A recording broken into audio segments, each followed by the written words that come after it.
नमस्कार। प्राइम समाचारमा स्वागत छ। म संगीता कटुवाल। म सुषमा श्रेष्ठ। सुरु गरौँ अहिलेसम्मका प्रमुख समाचारबाट।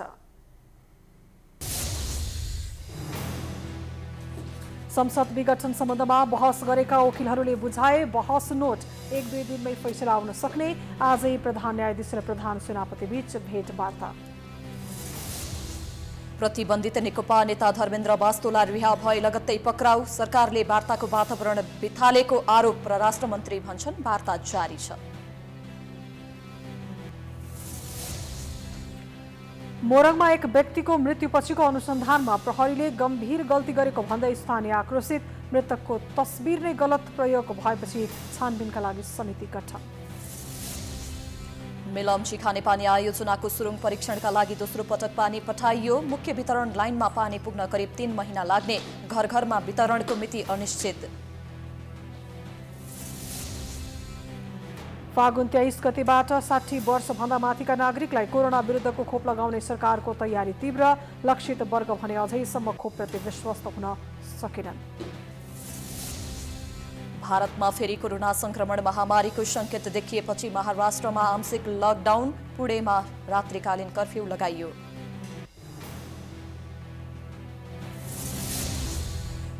र नेपालको पहिलो franchise football league Nepal super league प्रतियोगिता वैशाख दोस्रो हप्ताबाट सुरु हुने। विभिन्न सहरबाट 7 टिमको सहभागिता रहने।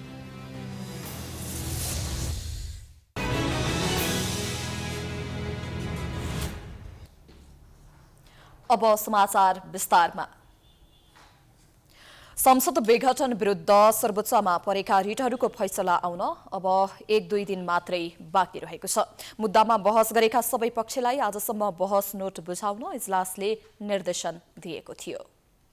विघटन विरुद्ध परेको रिटमाथिको फैसला 1-2 दिनमै आउने अपेक्षा गरिएको छ। 10 गतेसम्म सर्वोच्चको संवैधानिक इजलासले बहस नोट माग गरेको थियो। सोही अनुसार सोमबार बहस नोट बुझाइएको छ। अब उक्त मुद्दाको फैसला गर्ने काम मात्रै बाँकी छ। तर कहिले र कुन बेला फैसला आउँछ र कस्तो फैसला आउँछ भन्ने अन्योलता भने कायमै छ। सर्वोच्च अदालतले गर्ने फैसलाले देशको राजनीतिमा दूरगामी असर पार्नेछ। रिटहरूमाथि बहस गरेका वकिलहरूले दिएको पक्ष विपक्षको तर्कले संसद विघटनको निर्णय सदर र बदर दुवैलाई बल पुगेको छ। कतिपयले अहिलेको व्यवस्था नै गलत भएको बताउँदै संसद पुनर्स्थापनाले देशलाई गलत बाटोतिर लैजाने जिकिर गरेका छन्। अब यस्तो सम्झौता फेरि हुन्छ र संसद पुनर्बहाली गर्नु भनेको यो व्यवस्थाको अन्त्यतिर जानु हो। जनता अहिले पनि यति विकृतिमा छन्। अहिले हेर्नुहोस् त, राजा हुने इच्छा ललिता निवासको जग्गा माधव नेपाल र बाबुराम भट्टराईलाई मुद्दा लागेन। खरदार र सुब्बालाई लाग्यो, टिप्पणी उठाउनेलाई लाग्यो। मुद्दा नलाग्नु भनेको के हो? राजालाई अधिकार हो नि। जसले खुकुरी प्रहार गर्छ त्यसलाई मुद्दा छैन। जसले खुकुरी बनाए आरनवालालाई मुद्दा छ। तर संविधानमा लेखिए अनुसार पुनर्स्थापना हुनेमा धेरैको विश्वास छ। पूर्व न्यायाधीश बलराम केसीले संविधानको व्यवस्थालाई टेकेर अदालतले संसद पुनर्स्थापना गर्ने दावी गरेका छन्। प्रधानमन्त्री केपी ओलीले अदालतलाई प्रभाव पार्न खोजे पनि न्यायाधीशहरूले निष्पक्ष भएर फैसला गर्ने केसीको विश्वास छ। प्रधानमन्त्रीले यदि तपाईहरूले मेरो सिफारिस उल्टाइदिनु भयो भनेदेखि राम्रो हुनेवाला छैन भने जुन भन्नुभयो नि, त्यो त 5 जनाले त वास्तै गर्दैन, सुन्दैनन्। तपाईँले अलिक बढी बढ्नु भन्ने ठान्ला खोप भयो भनेदेखि कन्स्टिट्युसन इज वाट द जज सेज भनिन्छ क्या। कन्स्टिट्युसन इज वाट द जज से। संविधान भनेको न्यायाधीशले जे भन्छ त्यही हो भनिन्छ। यदि तपाईँले भनेको जस्तो दुईतर्फी मध्ये जुनसुकै आए पनि जस्तो विघटनको सदर आए पनि संविधान यही रहेछ भने हामीले बुझ्ने भयौँ। विघटन बदर भए पनि संविधान यही रहेछ भने हामीले बुझ्ने भयौँ। यता सर्वोच्चमा संसद विघटन विरुद्ध रिट दायर गरेका निवेदक शालिक राम सापकोटाले पनि बहस नोट बुझाएका छन्। बहस नोट अनिवार्य नभई ऐच्छिक भएकाले धेरै जसो अधिवक्ताहरूले बहस नोट बुझाएका छैनन्। नेपाल बार एसोसिएसनका पूर्व उपाध्यक्ष समेत रहेका अधिवक्ता शालिक राम सापकोटाले सर्वोच्चले संविधानको गलत व्याख्या नगरेर जनआन्दोलन, जनभावना र संविधानको मर्म अनुसार फैसला गरोस् भनेर बहस नोट बुझाएको जानकारी दिए। जनताले बुझ्ने गरी यो संविधान बनाएका छन्। ब्ल्याक लेटरमा जे लेखिएको छ, मन्त्री परिषदको गठन भन्ने कुरा धारा 76 मा जुन लेखिया छ, संसदीय व्यवस्थाको विषयमा धारा 100 मा जुन कुरा लेखिएको छ, धारा 2 मा नेपाली जनताको सार्वभौम सत्ता र राजकीय सत्ताको विषयमा जुन कुरा लेखिएको छ, त्यो कुरा धारा 5 मा आएर धारा 4, धारा 5, धारा 3 नेपाल राष्ट्र, नेपाल राज्य र नेपालको राष्ट्रिय हित अनुकूल सर्वोच्चले व्याख्या गर्नुपर्छ। हामीले त्यही कुरा उठाएका छौँ। कतिपयले चाहिँ संसद विघटनलाई सदर गरेर चुनावी मन्त्री परिषदको नेतृत्व गर्ने दाउमा प्रधान न्यायाधीश चोलेन्द्र शमशेर जबरा रहेको अनुमान गरेका छन्। तर संविधान अनुसार प्रधान न्यायाधीशले गलत निर्णय गर्दैनन् भन्ने विश्वास पनि छ। संवैधानिक इजलासमा बहस सकिएसँगै प्रधान न्यायाधीश जबराले फागुन 10 गते भित्र बहस नोट दिन मुद्दाका पक्ष, विपक्ष र एमिकस क्युरीका रूपमा चयन भएका कानून व्यवसायीलाई आग्रह गरेका थिए। 10 गतेसम्म बहस नोट आएपछि 11 गते संवैधानिक इजलास बस्नेछ। फागुन 11 गते इजलास बसेपछि सो इजलासले अन्तिम फैसला लेखेपछि संसद विघटन सम्बन्धी मुद्दाको छिनोफानो हुनेछ। प्रधान न्यायाधीश चोलेन्द्र शमशेर जबरा र प्रधान सेनापति पूर्णचन्द्र थापाबीच भेट भएको छ। प्रधान न्यायाधीशलाई भेट्न प्रधान सेनापति सोमबार दिउँसो सर्वोच्च अदालत पुग्नु भएको थियो। प्रधान न्यायाधीश र प्रधान सेनापति बीच सर्वोच्च अदालत पछाडि सेनाको क्याबलरी रहेको जग्गा सर्वोच्चका नाममा नामसार्ने गर्ने विषयमा छलफल भएको बताइएको छ। अदालतको परिसर साँगुरो भएको भन्दै सर्वोच्चले सेनाको क्याबलरीको जग्गा प्रक्रियागत रूपमा नै आफ्नो नाममा नामसारी गर्नका लागि पहल गरिरहेको थियो। सर्वोच्च अदालतमा प्रतिनिधि सभा विघटनको मुद्दा फैसलाका लागि अन्तिम चरणमा पुगेका बेला सेनापति थापाले जबरालाई भेट्नु अर्थपूर्ण मानिएको छ। उक्त मुद्दाको फैसला अबको केही दिनभित्रै हुने सम्भावना छ। संसद पुनर्स्थापना भयो भने प्रधानमन्त्री केपी ओलीले सङ्कटकाल लगाउने सम्मको अनुमान भइरहेका बेला प्रधान न्यायाधीश र प्रधान सेनापति बीच भेट भएको हो।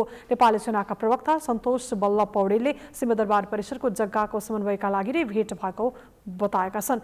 भेटघाटको अरू कुनै उद्देश्य नरहेको पौडेलको दावी छ।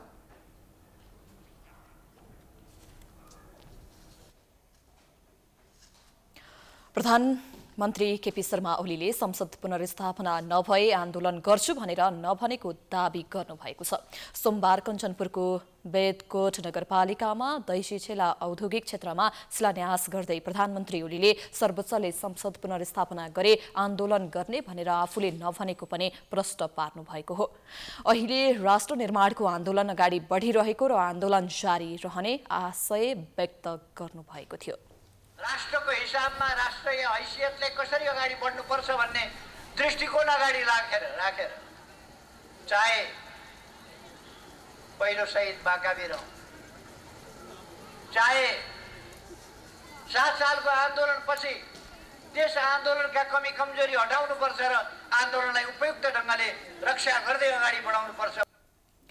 प्रधानमन्त्री केपी शर्मा ओलीले राजनीतिक फोहोरी खेल सुरु हुने बताउनु भएको छ। संसद पुनर्स्थापना भए विकासतर्फ केन्द्रित भएको ध्यान सांसद केनबेचमा लाग्ने उहाँको भनाइ थियो।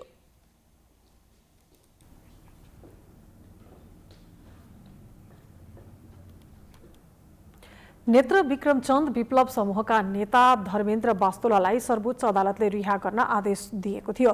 आदेशअनुसार रिहा पनि भए, तर लगत्तै सर्वोच्च परिसरबाटै बास्तोलालाई प्रहरीले पक्राउ गर्यो। सरकार र प्रतिबन्धित नेकपा बीच वार्ताको चर्चा भइरहेका बेला आजको घटनाले विप्लव समूह रुष्ट बनेको छ। सोमबार सर्वोच्च अदालतमा दर्ता भएको बन्दी प्रत्यक्षीकरण ट्विटमाथि सुनवाई गर्दै न्यायाधीश मीरा खड्का र सुषमा लता माथिमाको इजलासले बास्तोलालाई रिहा गर्न आदेश दिएको हो। थुनामा राख्दा बाध्यात्मक रूपमा पालना गर्नुपर्ने कानुनी कार्यविधि पालना नगरी म्याद थप माग गर्दा र दिँदा के कुन प्रयोजनको लागि म्याद थप गरिएको हो भन्नेसम्म पनि उल्लेख नगरी केवल फरक विचार र आस्था राखेका कारण पक्राउ गरेको देखिएको सर्वोच्चले उल्लेख गरेको छ। सर्वोच्चले बास्तोलालाई थुनामा राख्दा न्यायिक दृष्टिकोणबाट उचित नदेखिने भन्दै बन्दी प्रत्यक्षीकरण रिट जारी गरेको हो। सर्वोच्चले बास्तोलालाई बिना आधार र कारण थुनामा राखेकोमा यसअघि पनि बन्दी प्रत्यक्षीकरण रिट जारी भएको र अहिलेसम्म थुनामा राखेको भन्दै असन्तुष्टि जनाएको छ। तर रिहा गरे लगत्तै आजै पक्राउ गरेपछि सरकारको नियतमाथि प्रश्न उठ्न थालेको छ। बास्तोलाको तर्फबाट बहस गरेका अधिवक्ता सन्तोष कोइरालाले सरकारले यसरी रिहा भए लगत्तै पक्राउ गरेर वार्ताको वातावरण बिथोलीको आरोप लगाएका छन्। यो जब सत्ताले आफ्नो सङ्कट अनुभूति गर्छ र आफ्नो सङ्कटलाई टार्नलाई आफ्नो विरोधीहरूलाई दबाउने हरकत अन्तर्गत उसले यो एउटा नयाँ चाल चलेको छ। यही स्थितिमा वार्ता सरल र सहज रूपमा हामीले जसरी लिएका छौँ यो स्थितिमा वार्ता हुन्छ भन्ने कल्पना गर्न सकिँदैन। उता नेपाल सरकारका परराष्ट्र मन्त्री प्रदीप कुमार गेवालीले सीके राउत र प्रतिबन्धित नेकपासँग वार्ता भइरहेको दावी गरेका छन्। कुनै समयमा यो देशलाई नै विखण्डनमा लैजान खोज्ने सीके राउत र हिंसाको बाटो रोजेको विप्लवलाई सरकारले वार्तामा ल्याउने प्रयास थालेको दावी गरेका हुन्। नेकपा भनिने विप्लव समूहसँग पनि वार्ताको तयारीलाई अगाडि बढाएको छ। हाम्रा निरन्तरका प्रयत्न पश्चात उहाँले अस्ति वक्तव्य जारी गर्नुभएको छ, सरकारले सहज वातावरण बनाइदियो भने हामी वार्तामा बस्न तयार छौँ। सरकारको कुनै शर्त छैन। तर वार्ताको लागि सकारात्मक देखिँदा पनि पक्राउलाई निरन्तरता दिने सरकारको दोहोरो नीतिले भने वार्ता हुने सम्भावना घट्दै गएको छ। 2 दिन अघि मात्रै विप्लवले विज्ञप्ति निकालेर सरकारसँग वार्ताको लागि तयार रहेको जानकारी गराएका थिए। हिजो प्रधानमन्त्री केपी शर्मा ओलीले पनि विप्लवसँग वार्ताको तयारी भइरहेको बताएका थिए। तर आजै अदालतले रिहा गर्न आदेश दिएका नेतालाई पक्राउ गरेर सरकारले वार्ताप्रति बेवास्ता गरेको संकेत दिएको छ। हत्याको घटनामा सत्य तथ्य लुकाएर दोषीलाई उन्मुक्ति दिन खोजेको भन्दै मृतकका परिवार र आफन्तले सोमबार इलाका प्रहरी कार्यालय उर्लाबारी घेराउ गरेका छन्। शंकास्पद मृत्युवरण गरेका प्रवीण बास्तोलाको अनुसन्धानका क्रममा मृतक भने अर्कै व्यक्तिको फोटो राखेको पाइएपछि तनाव सिर्जना भएको हो। मोरङको उर्लाबारीमा एक व्यक्तिको शंकास्पद मृत्युबारे प्रहरीले गरेको अनुसन्धान प्रतिवेदनमा मृतक भनी अर्कै व्यक्तिको फोटो राखेको खुलेको छ।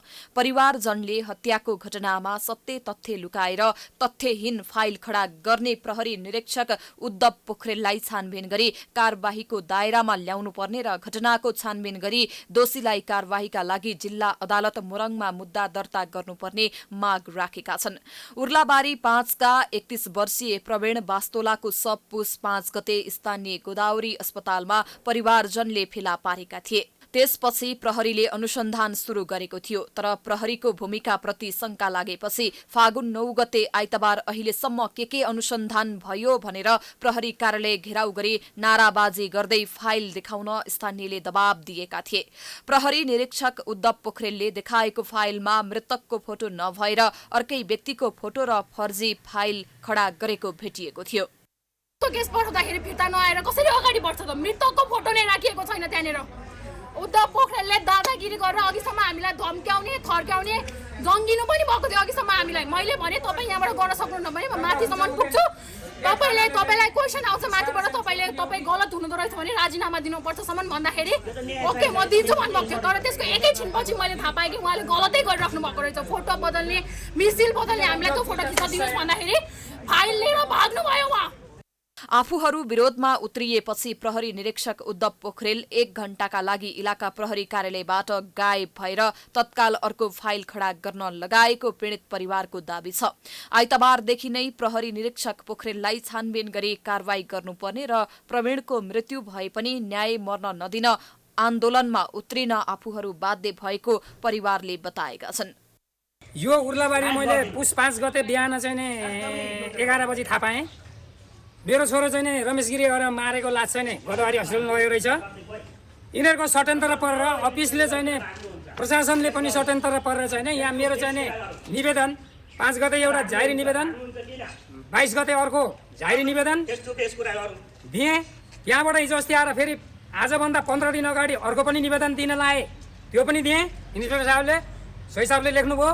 अहिलेसम्म मेरो मिसिल निकै छ, अदालत चलन गरिदिन्छु, दायर गरिदिन्छु मुद्दा भनेको इन्सपेक्टरले गरेको छैन। मेरो न्याय पाऊँ। यसैबीच जिल्ला प्रहरी मोरङले प्रहरी नायब उपरीक्षक मानबहादुर राईको संयोजकत्वमा 3 सदस्यीय छानबिन समिति गठन गरेको छ। समितिमा प्रहरी नायब उपरीक्षक राईको नेतृत्वमा प्रहरी सहायक निरीक्षक दिवस कुमार र प्रहरी हवलदार रमेश थापा छन्। मृतकका बुवा प्रेम प्रसाद बास्तोलाले पुस 22 गते 3 जना विरुद्ध किटानी जाहेरी दिएका थिए। त्यसका आधारमा पनि छानबिन सुरु भएको प्रहरीले जनाएको छ।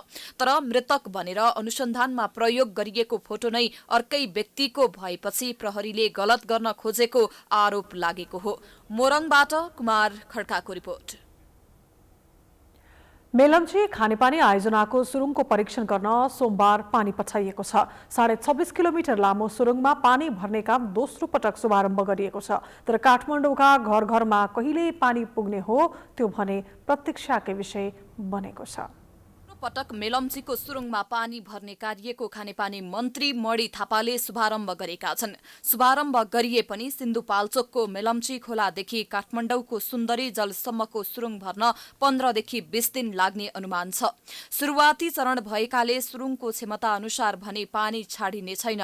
आयोजनाको मुख्य दात्री निकाय एसियाली विकास बैंकको अनुदान सहयोग अन्तर्गत टोलीले सुरुङ, मुहानस्थल, गेट लगायतका संरचनाको पुनः जाँच गरी मर्मत गरेपछि पुनः सुरुङ परीक्षण थालिएको हो। परीक्षणका लागि पहिले जसरी नै प्राविधिक मापदण्ड अनुसार प्रति सेकेन्ड 260 लिटरको दरले सुरुङमा पानी प्रवाह गरिनेछ। सुरुङमा पानी भरिएपछि करिब 10 दिन यत्तिकै राखिनेछ। त्यसपछि प्रति सेकेन्ड 260 लिटरकै दरमा 15 देखि 20 दिन लगाएर बाहिर पानी फालेर सुरुङ खाली गरिनेछ। पानी सबै फालिसकेपछि करिब 7 दिन लगाएर सुरुङको गुणस्तर पुनः परीक्षण गरिनेछ। यो सबै काम सकिएपछि फेरि पुरानै प्रक्रियाबाट नियमित रूपमा सुरुङमा पानी भर्न थालिनेछ। यो पानी सुन्दरी जलमा तयार रहेका 2वटा प्रशोधन केन्द्र हुँदै वितरण प्रणालीमा पठाइनेछ।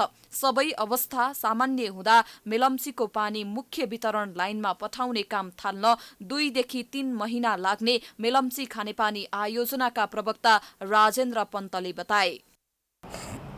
यो सुरुङ भरिन र सुन्दरीसम्म पानी आइपुग्न करिब 15 देखि 17 दिन लाग्ने अनुमान छ है। यो बिचमा चाहिँ हामीले 24 घण्टा यसको अवलोकन निरीक्षण गर्छौँ हैन, र निश्चित एउटा अवधि हामीले जुन अपेक्षा गरेका छौँ हैन, करिब 2 महिना जतिमा यो सुरुङको सञ्चालन परीक्षणको काम चाहिँ सम्पन्न हुन्छ भने जुन अनुमान गरेका छौँ, त्यो अनुसार चाहिँ सुरुङ दुरुस्त भयो हैन, परीक्षण सञ्चालन सफल भयो भने यो 2 महिनामा हामीले सुन्दरी जलमा पानी ल्याउन सक्ने अवस्था हुन्छ। मेलम्चीबाट दैनिक 17 करोड लिटर पानी काठमाडौँ उपत्यकामा आउनेछ। काठमाडौँ उपत्यकामा हाल दैनिक 43 करोड लिटर पानीको माग छ, तर काठमाडौँ उपत्यका खानेपानी लिमिटेडबाट दैनिक 8 करोड लिटर पानी मात्रै वितरण हुँदै आएको छ। पटक पटक मेलम्चीको पानी काठमाडौँमा आउने समय सीमा तोकियो, तर मेलम्चीको पानी अझै आउन सकेको छैन। विविध कारणले गर्दा मेलम्चीको समय सीमा थपिँदै जाँदा खर्च पनि सोही अनुसार बढ्दै गइरहेको छ। हालसम्म मेलम्ची आयोजनाका लागि 30 अर्ब खर्च भइसकेको आयोजनाका प्रवक्ता राजेन्द्र पन्तले बताए। हामीले हाम्रो कार्यक्षेत्रभित्र रहेको सुरुङ, हेडबक्स तथा पानी प्रशोधन केन्द्र र यससँग सम्बन्धित अन्य सहायक पूर्वाधारहरू निर्माणका कामहरू छन् हैन। सामाजिक उत्थानका कार्यहरू भए, जग्गा प्राप्ति, पुनर्वास हैन, मुआब्जा क्षतिपूर्ति आदि सबैको हिसाब किताब गर्दाखेरि अहिलेसम्म मोटामोटी करिब 30 अर्ब चाहिँ खर्च भइसकेको छ। अब यो आयोजनाको प्रथम चरणको मेलम्ची डाइभर्सन स्किम सम्पन्न गर्ने बेलासम्म करिब 31 अर्ब जति खर्च हुने भन्ने अनुमान छ। विक्रम सम्वत 2047 सालमा तत्कालीन प्रधानमन्त्री कृष्ण प्रसाद भट्टराईले मेलम्चीको पानी काठमाडौँवासीको लागि आपूर्ति गरिने प्रतिबद्धता सार्वजनिक गरेका थिए। त्यसपछि सरकारले 2055 सालमा मेलम्ची खानेपानी विकास समिति गठन गरेर निर्माण कार्य थालेको थियो। 21 वर्षीय अवधिमा देशमा 19 प्रधानमन्त्री, 24 मन्त्री र 29 जना समितिका अध्यक्ष फेरिएका छन्, तर आयोजना पूरा हुन सकेको छैन। समाचारको सिलसिला जारी छ, हामी विश्रामपछि आउँछौँ।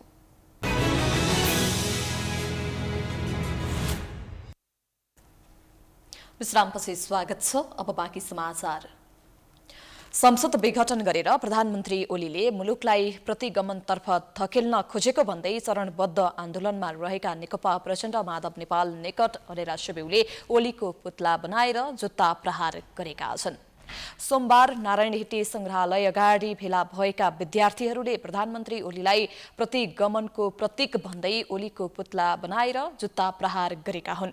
प्रतिनिधि सभा विघटन लगायतका कदम प्रतिगमनकारी भएकाले सांकेतिक रूपमा प्रतिगमनकारीको पुतला बनाएर जुत्ता प्रहार गरिएको उनीहरूले जनाएका छन्। त्यसक्रममा विद्यार्थीहरूले प्रतिगमन मुर्दाबाद लगायतका नाराबाजी गरेका थिए।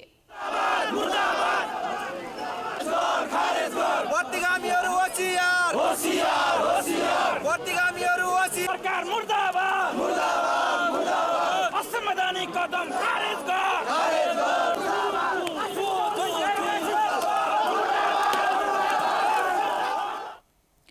अनि राष्ट्रिय ब्युरोका सहसंयोजक रञ्जित तामाङले ओलीले प्रतिनिधि सभा विघटन लगायतका कदम प्रतिगमनकारी भएकाले सांकेतिक रूपमा प्रतिगमनकारीको पुतला बनाएर जुत्ता प्रहार गरिएको बताए।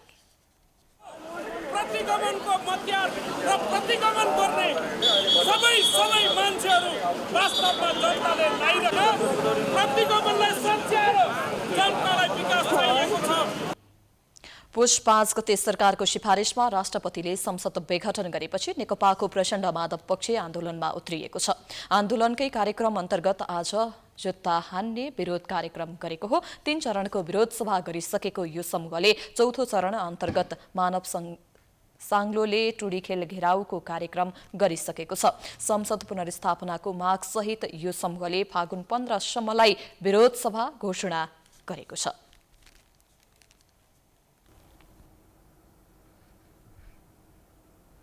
विवेकशील साझा पार्टीले फूलमाला सहित प्रदर्शन गरेको छ। सोमबार संसद विघटन विरुद्ध विवेकशील पार्टीले माइतीघर मण्डलामा फूलमाला सहित प्रदर्शन गरेको हो।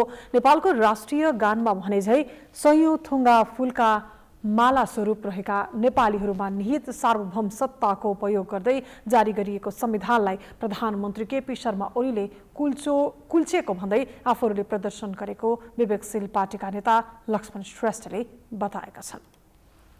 आज हाम्रो यो प्रदर्शनको 37औं दिन हो र 37औं दिनमा आज हामीले फूलमाला लिएर प्रदर्शन गरेका छौँ। हाम्रो राष्ट्रिय गान नै छ कि सयौं थुङ्गा फूलका हामी एउटै माला नेपाली सार्वभौममा फैलिएका मेची महाकाली।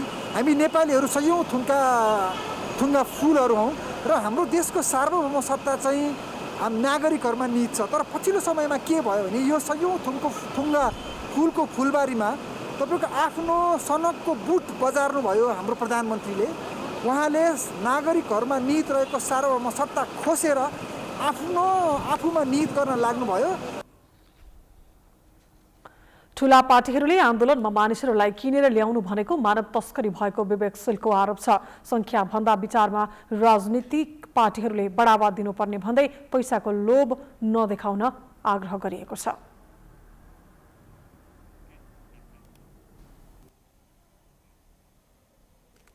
नेपालमा पछिल्लो 24 घण्टामा देशभर 125 जनालाई कोरोना भाइरस संक्रमण पुष्टि भएको छ।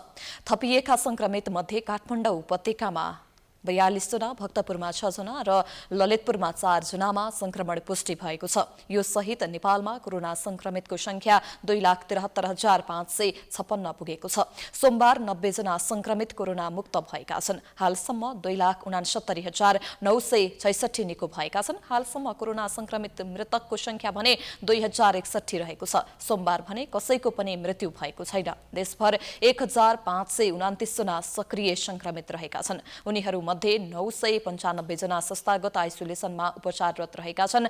534 जना होम आइसोलेसनमा रहेका छन्। 43 जना आइसियु र 11 जना भेन्टिलेटरमा उपचाररत रहेका छन्।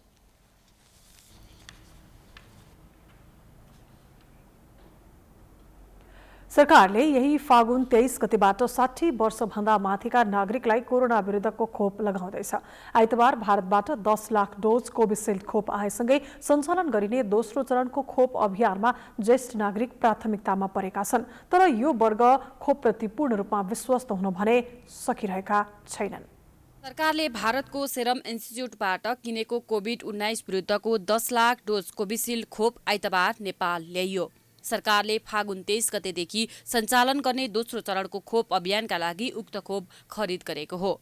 दोस्रो चरणको योजनामा ज्येष्ठ नागरिक समेत रहेका छन्। तर 23 गतेबाट सुरु हुने खोप अभियानमा ज्येष्ठ नागरिक भने उत्साहित देखिएका छैनन्। खोप लगाइसकेपछि ज्वरो आउने, टाउको दुख्ने, बान्ता हुने जस्ता शारीरिक समस्या हुन्छ भन्ने सुनेका उनीहरू खोपप्रति ढुक्क हुन सकिरहेका छैनन्। यसमा चाहिँ नि अब धेरै कोही बिरामी पनि परेका छन् भनेका छन् हैन। कोही चाहिँ बाँझोपन हुन्छ भन्छन् हैन। अब अहिलेको अब युवा युवतीहरूलाई त अब ब्रह्माजीको सृष्टि नै नष्ट गर्ने गरी लगाउन पनि हुँदैन। म चाहिँ अब लगाउने भनेर इच्छा गरे। कतिपय ज्येष्ठ नागरिकलाई खोप लगाउने इच्छा हुँदा समेत खोपको बारेमा कुनै जानकारी नै छैन। कस्तो खोप हो, यो प्रयोग गरेपछि के हुन्छ र सरकारले 23 गतेबाट दिँदै गरेको खोप कसरी लगाउन सकिन्छ भन्ने समेत जानकारी छैन। कता यतै आउनु पर्ने कि खोप लाउनु कहाँ जानु पर्ने छैन। खोइ अब गाविसतिरै आएर लाउने हो कि कतै जानुपर्ने हो कि त्यो थाहै छैन क्या।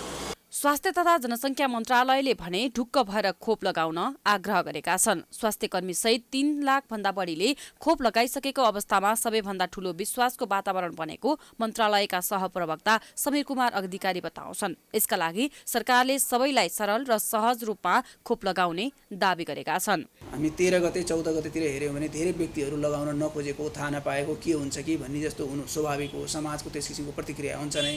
तर पछि यति 4 लाख भन्दा बढी व्यक्तिहरूले खोप लगाइसक्दाखेरि हामीले के रहेछ कस्तो रहेछ भन्ने कुरो त सबैले देखेछौँ, थाहा पाएछौँ।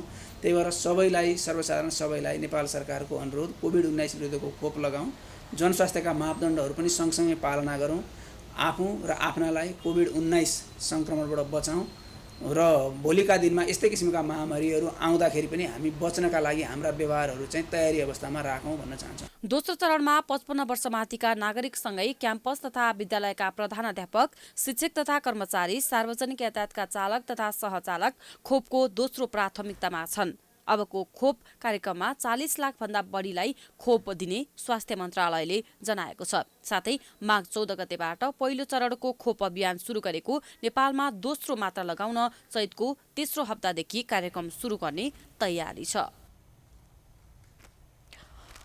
पशुपतिनाथको मूल मन्दिरको शिवलिङ्ग मुनि चाँदीको जलहरी राखिएको थियो। सोही अनुसार अहिलेसम्म परम्पराले निरन्तरता पाए पनि अब सुनको जलहरी राख्ने भन्दै नेपाली सेनाको सुरक्षा घेरामा जलहरी निर्माणको काम नै सुरु भएको छ। ऐन विपरीत शिवलिङ्ग मुनि चाँदीको जलहरी राखिएको भन्दै यति बेला सम्पदा प्रेमीले विरोध गरिरहेका छन्। पशुपति क्षेत्र विकास कोषले 3 वर्ष अघि नै 141 किलो सुनको जलहरी राख्ने गरी प्रक्रिया अगाडि बढाएर पटक पटक सार्वजनिक सूचना निकाले पनि चौतर्फी विरोध भएपछि प्रक्रिया स्थगित गर्नु परेको थियो। 3 वर्ष अघि भारतीय मूलका एक अरबी व्यापारीले पशुपतिको दर्शन गर्ने क्रममा सुनको जलहरी राख्न 80 किलो सुन दिने वचन दिएपछि कोषले प्रक्रिया अघि बढाए पनि विरोध बढेपछि विदेशी नागरिकबाट नभई भक्तजनबाटै सहयोग जुटाएर जलहरी राख्ने निर्णय गर्न पशुपति क्षेत्र विकास कोष बाध्य भयो। भक्तजनहरूबाट 40 लाख उठाएको कोषणले जलहरी राख्न 1 अर्ब रुपियाँ लाग्ने अनुमान गरेको छ। चर्चामा आए पनि विवादका कारण लामो समयसम्म पशुपतिनाथको मूल मन्दिरमा जलहरी फेर्ने अभियान रोकिए पनि प्रधानमन्त्री केपी शर्मा ओलीले माघ 12 गते पशुपतिनाथ मन्दिरमा संकल्प पूजा गर्दै सुनको जलहरी राख्न सरकारले 30 करोड दिने घोषणा गरेर काम अघि बढाउन निर्देशन दिएसँगै गति लिन थालेको छ। विश्व सम्पदा सूचीमा सूचीकृत पशुपतिनाथको विगतको स्वरूप परिवर्तन गराउने गरी सुनको जलहरी राख्ने काम युनेस्कोको प्रावधान र प्राचीन स्मारक संरक्षण ऐन 2013 विपरीत रहेको भन्दै यति बेला चर्को विरोध भइरहेको छ। पशुपति क्षेत्र विकास कोषका पूर्व कोषाध्यक्ष समेत रहेका प्रदेश सांसद नरोत्तम वैद्य र अधिवक्ता नीतिका ढुङ्गानाले सर्वोच्च अदालतमा सुनको जलहरी राख्ने निर्णय विरुद्ध सर्वोच्च अदालतमा छुट्टा छुट्टै 2वटा मुद्दा नै दर्ता गराएका छन्। आखिर सुनको जलहरी राख्न किन मिल्दैन त? यो राष्ट्रदेव पशुपतिनाथको मन्दिरमा जलहरी सुनको जलहरी राख्ने काममा म ज्यादै खुसी भएको छु। राष्ट्रदेवको लागि सारा चाहिँ इन्डियातिरबाट आएर दिने सहयोग भन्दा हाम्रो आफ्नै राष्ट्रबाट ठुलो धनराशि हाल्नुपर्ने थियो। यो अलिकति केही धन त परेकै हो, 30 करोड भन्नु होइन, 30 करोड पर्ने पनि यो चाहिँ ठुलै ठान्नुपर्छ। प्राचीन स्मारक संरक्षण ऐन 2013 को दफा 12 को खण्ड ग मा सुनको जलहरी राखेमा 5,000 देखि 1 लाखसम्म जरिवाना र 5 वर्षसम्म कैद हुन सक्ने व्यवस्था रहेको तथा विश्व सम्पदा सूचीमा सूचीकृत क्षेत्रमा आफूखुसी सम्पदाको स्वरूप र अवस्था बिगार्न नपाइने भन्दै सम्पदा प्रेमीहरूले विरोध गरिरहेका छन्। जलहरी फेर्ने विषयमा पशुपति क्षेत्रका पुजारीको समेत विरोध रहँदै आएको छ। उनीहरू पशुपतिनाथको विश्वव्यापी महत्त्व र गरिमा घटाउने गरी जवाबी गर्न नहुने बताइरहेका छन्। अब परम्परादेखि चलिआएको भए त त्यो हुनै हो। अब अहिले कलिमा चाहिँ के छ भने हजुरको कलिमा चाहिँ के छ भने मान्छेले यथाशक्ति आफ्नो चाहिँ मत पर्यन्त मात्रै काम गर्छ, विचारको मात्रै काम गर्छ। त सुनको जलहरी मात्रै नभएर सुनको लेप यथावत रहेको पशुपतिको छाना र बसाहामा पनि सुनको लेपन गरिन लागेको भन्दै विरोध हुँदा समेत काम अघि बढाइएको छ। मन्दिरका भण्डारी, स्थानीय बासिन्दा र सम्पदा संरक्षण कर्मीको चौतर्फी विरोध रहँदा पनि पशुपति क्षेत्र विकास कोष किन सुनको जलहरी राख्न मरिहत्ते गरिरहेको छ, यसबारे खोजबिन हुन आवश्यक छ। समाचारको सिलसिला जारी छ, हामी विश्रामपछि आउँछौं।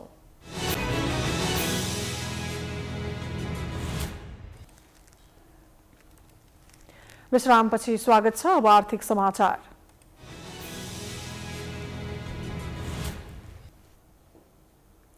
संसद विघटनपछि प्रधानमन्त्री केपी शर्मा ओली विवादित बन्दै गएका छन्। पार्टी नै दुई गुटमा विभाजन भएपछि ओली कमजोर जस्तै देखिएका छन्। त्यसैले उनी पछिल्लो समय विकास निर्माणका काम देखाएर कमजोरी ओझेलमा पार्ने प्रयासमा लागेका छन्। संसद विघटनपछि आलोचित बनेका प्रधानमन्त्री केपी शर्मा ओली अहिले भने विभिन्न भौतिक संरचनाको शिलान्यास र उद्घाटनमा व्यस्त देखिएका छन्। यसै क्रममा सरकारले 5वटा ठूला औद्योगिक क्षेत्रको निर्माण सोमबारबाट सुरु गरेको छ। 5 मध्ये प्रधानमन्त्रीले 2वटा, अर्थमन्त्री विष्णु पौडेलले एउटा र उद्योग मन्त्री लेखराज भट्टले 2वटा औद्योगिक क्षेत्रहरूको शिलान्यास गर्ने कार्यक्रम रहेको छ। कञ्चनपुरको दैजी छेला, बाँकेको नौबस्ता, रूपन्देहीको मोतीपुर, मकवानपुरको मयूरधाप र झापाको दमकमा ठूला औद्योगिक क्षेत्र निर्माण सुरु हुन लागेका हुन्। तीमध्ये कञ्चनपुरको दैजी छेला औद्योगिक क्षेत्र सोमबार नै प्रधानमन्त्री ओलीले शिलान्यास गरेका छन्। आज यस ठाउँमा विकासको एउटा नयाँ अभियानको शिलान्यास भएको छ। दैजी औद्योगिक क्षेत्र स्थापना गर्ने निर्णय 72 साल चैत्रमा भएको थियो। त्यति बेलाको निर्णय आज हामी त्यस निर्णयको कार्यान्वयनको निर्माण कार्यको अब प्रारम्भ गरिरहेका छौँ। यसैबीच रूपन्देहीको मोतीपुर औद्योगिक क्षेत्रको अर्थमन्त्री विष्णु पौडेलले आगामी 13 फागुनमा र नौबस्ता औद्योगिक क्षेत्र र मयूरथाप औद्योगिक क्षेत्रको 11 फागुनमा उद्योग वाणिज्य तथा आपूर्ति मन्त्री लेखराज भट्टले शिलान्यास गर्नेछन्। मन्त्री परिषदबाट स्वीकृत भएको 5 वर्षपछि देशका विभिन्न 5 स्थानमा औद्योगिक क्षेत्रको औपचारिक शिलान्यास गर्न सरकार जुटेको हो। 2072 चैत 1 गते मन्त्री परिषदको बैठकले झापाको दमक, मकवानपुरको मयूरथाप, रूपन्देहीको मोतीपुर, बाँकेको नौबस्ता र कञ्चनपुरको दैजीमा औद्योगिक क्षेत्र स्थापना गर्ने घोषणा गरेको थियो। फागुनको 10 गतेदेखि 16 गतेसम्म शिलान्यास हुन लागेका 5 औद्योगिक क्षेत्र 25 अर्ब विदेशी लगानीमा 5 वर्षभित्र सम्पन्न गर्ने सरकारले लक्ष्य लिएको छ। 5वटा औद्योगिक क्षेत्रमध्ये 2वटा विदेशी लगानी र 3वटा औद्योगिक क्षेत्रहरू 25 अर्ब स्वदेशी लगानीमा निर्माण सम्पन्न गर्ने लक्ष्य रहेको छ। 5वटा औद्योगिक क्षेत्रमध्ये प्रदेश नम्बर 1 को झापा स्थित चीन नेपाल औद्योगिक पार्क सबैभन्दा ठूलो औद्योगिक क्षेत्र हो भने सबैभन्दा सानो बागमती प्रदेशको मयूरथाप औद्योगिक क्षेत्र रहेको छ। सुदूरपश्चिम प्रदेश स्थित कञ्चनपुरको दैजी छेला औद्योगिक क्षेत्र 8 अर्ब स्वदेशी लगानीमा निर्माण सम्पन्न गर्ने सरकारको योजना छ भने यसको क्षेत्रफल 450 बिघा रहेको छ। यस्तै लुम्बिनी प्रदेशको बाँके स्थित नौबस्ता औद्योगिक क्षेत्र 9 अर्ब स्वदेशी लगानीमा निर्माण हुँदैछ। यसको कुल क्षेत्रफल 338 बिघा रहेको छ। लुम्बिनी प्रदेश स्थित मोतीपुर औद्योगिक क्षेत्र दोस्रो ठूलो हो। उक्त औद्योगिक क्षेत्र 12 अर्ब स्वदेशी लगानीमा निर्माण गर्ने सरकारको योजना छ। यो औद्योगिक क्षेत्र करिब 935 बिघा क्षेत्रफलमा निर्माण गरिनेछ। मकवानपुर स्थित मयूरथाप औद्योगिक क्षेत्र सबैभन्दा सानो हो। 200 बिघा क्षेत्रफलमा रहने यस औद्योगिक क्षेत्र 8 अर्ब स्वदेशी लगानीमा सम्पन्न हुने सरकारको लक्ष्य रहेको छ। यस्तै प्रदेश नम्बर 1 स्थित झापाको दमक नगरपालिका, कमल गाउँपालिका र गौरादह नगरपालिकालाई समेटेर दमक, कमल, गौरादह औद्योगिक क्षेत्र चीनको सहयोगमा निर्माण हुन लागेको हो। यो औद्योगिक पार्क 1400 बिघा क्षेत्रफलमा निर्माण हुनेछ। चालु आर्थिक वर्ष 2077-78 को बजेटमा सबै प्रदेशमा कम्तीमा 1 औद्योगिक क्षेत्र स्थापना गर्न सरकारले 2 अर्ब 64 करोड रुपियाँ विनियोजन गरेको छ। प्राइम टाइम्स टेलिभिजनका लागि क्यामेरामा मिलन मगरको साथमा मनिषा भण्डारी, काठमाडौँ। चिनियाहरूको लोसार विदा सकिएपछि सोमबारबाट तातोपानी नाका पुनः सञ्चालनमा आएको छ। एक सातादेखि बन्द नाका खुलेसँगै अब व्यवसायीहरूले चाहे जति सामान तातोपानी नाकाबाट भित्र्याउन सक्ने तातोपानी भन्सार कार्यालयले जनाएको छ। सोमबारबाट खुलेको नाकाबाट 8वटा कन्टेनर नेपाली व्यवसायीको सामान लिएर आएको छ। नाका खुलेसँगै अब नेपाल भित्रिने कन्टेनरको कोटा पनि टेको छ। नेपाली व्यवसायीले चाहे जति सामान तातोपानी नाका भएर भित्र्याउन सक्नेछन्। यता माघ 29 गतेदेखि लोसारकै कारण बन्द रहेको रसुवागढी नाका भने अझै खुल्ने निश्चित भएको छैन। अनौपचारिक कुराकानीमा चिनिया पक्षले यही मंगलबारदेखि नाका खुल्ने बताए पनि कार्यान्वयन भएको छैन।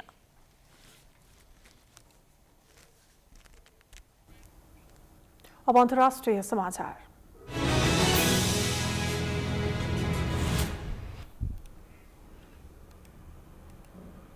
भारतमा फेरि कोरोना संक्रमण महामारीको संकेत देखिएको छ, जसले गर्दा कतिपय राज्यमा स्वास्थ्य मापदण्डमा कडाई गरिएको छ।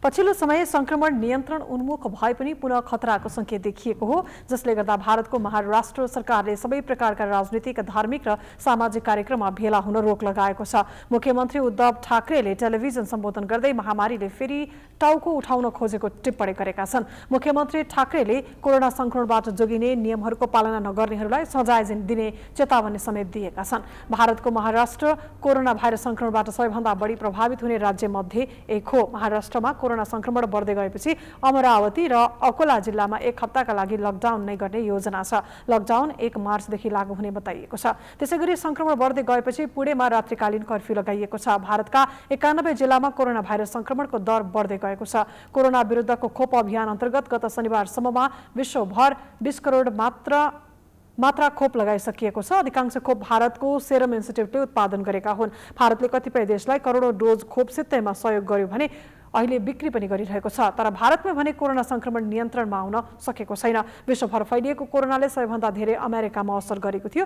अहिलेसम्म अमेरिकामा 2 करोड 88 लाख व्यक्तिमा संक्रमण हुँदा भारतमा 1 करोड 10 लाख जनामा संक्रमण भइसकेको छ। अब खेलकुद समाचार।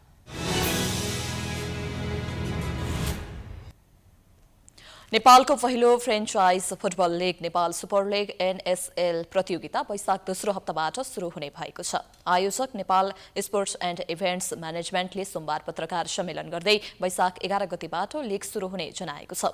त्रिपुरेश्वर स्थित दशरथ रङ्गशालामा आयोजना हुने प्रतियोगिता वैशाख 25 गतेसम्म सञ्चालन हुनेछ।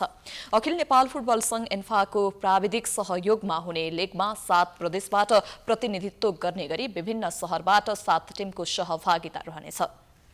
टिम मालिकको नाम भने यसै महिनाभित्र सार्वजनिक गरिने आयोजकले जनाएको छ। राउन्ड रोबिन लिगको आधारमा हुने प्रतियोगितामा कुल 19 खेल हुनेछन्। टिममा स्वदेशी र विदेशी खेलाडी राख्न पाइनेछ। खेलाडीको छनौट अक्सनबाट हुनेछ। अक्सनबाट हरेक टिमले विभिन्न श्रेणीलाई 20 खेलाडी छनौट गर्नुपर्नेछ। नेपाल स्पोर्ट्स एन्ड इभेन्ट्स म्यानेजमेन्टले 2 वर्ष अघि नै लेग आयोजना गर्ने घोषणा गरेको थियो। तर म्यानेजमेन्टका CEO सुदेव शर्माले रङ्गशालाको पुनर्निर्माण र कोरोना भाइरसको कारण लेग समयमा गर्न नसकेको जानकारी दिए।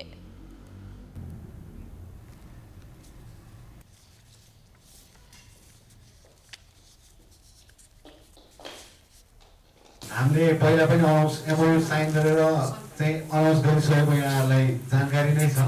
तर बिचमा रङ्गशाला तयार थिएन। त्यसपछि कोभिडको कारणले लगायत हामीले नचाहेको सर्कमस्टान्सेसको कारणले गर्दा हामीले समयमा सुरु गर्न सकेनौँ यो प्रतियोगितालाई। विभिन्न तयारीहरू हामीले पहिला पनि गरिसकेका थियौँ, तर हामीले सुरु गर्न सकेका थिएनौँ। तर अब हामीले सम्पूर्ण आफ्नो आन्तरिक तयारीहरू सुरु गरिसके पछाडि फुटबल खेल आफैमा पपुलर छ, आफैमा देशभरि फैलिएको छ र धेरै सम्भावना पनि बोकेको छ। पत्रकार सम्मेलनमा एन्फाका अध्यक्ष कर्मा छिरिङ शेर्पाले लिग आयोजनाका लागि वार्षिक क्यालेन्डरमा 2 महिनाको समय दिएको बताए। यस्तै अध्यक्ष शेर्पाले यस प्रतियोगिता फ्रेन्चाइजको रूपमा रहने बताउँदै शहीद स्मारक लिग र नेसनल लिगलाई एन्फाले अघि बढाउने जानकारी पनि दिए।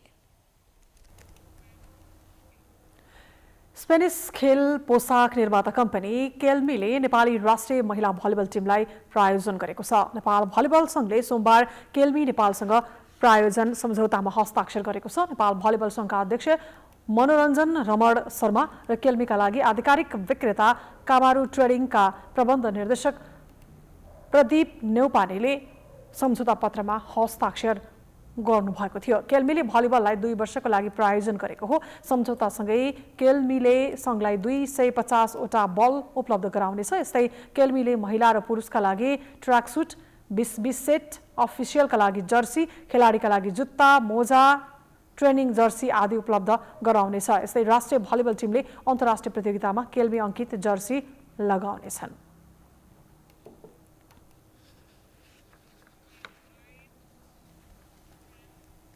यो सँगै हामी समाचारको अन्त्यमा आइपुगेका छौँ। जाँदा जाँदै प्रमुख समाचार पुनः एकपटक। संसद विघटन सम्बन्धमा बहस गरेका वकिलहरूले बुझाए बहस नोट 1-2 दिनमै फैसला आउन सक्ने। आजै प्रधान न्यायाधीश र प्रधान सेनापति बीच भेटवार्ता। प्रतिबन्धित नेकपाका नेता धर्मेन्द्र बास्तोला रिहा भए लगत्तै पक्राउ। सरकारले वार्ताको वातावरण बिथालेको आरोप। परराष्ट्र मन्त्री भन्छन् वार्ता जारी छ।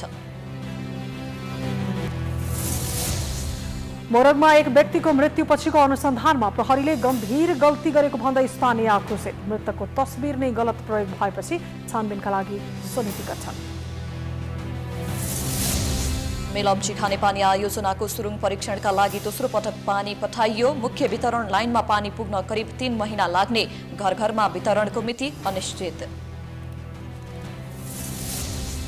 फागुन 23 गतिबाट 60 वर्षभन्दा माथिका नागरिकलाई कोरोना विरुद्धको खोप लगाउने सरकारको तयारी तीव्र। लक्षित वर्ग भने अझैसम्म खोप प्रति विश्वस्त हुन सकेन। भारतमा फेरि कोरोना संक्रमण महामारीको संकेत देखिएपछि महाराष्ट्रमा आंशिक लकडाउन। पुणेमा रात्रिकालीन कर्फ्यू लगाइयो।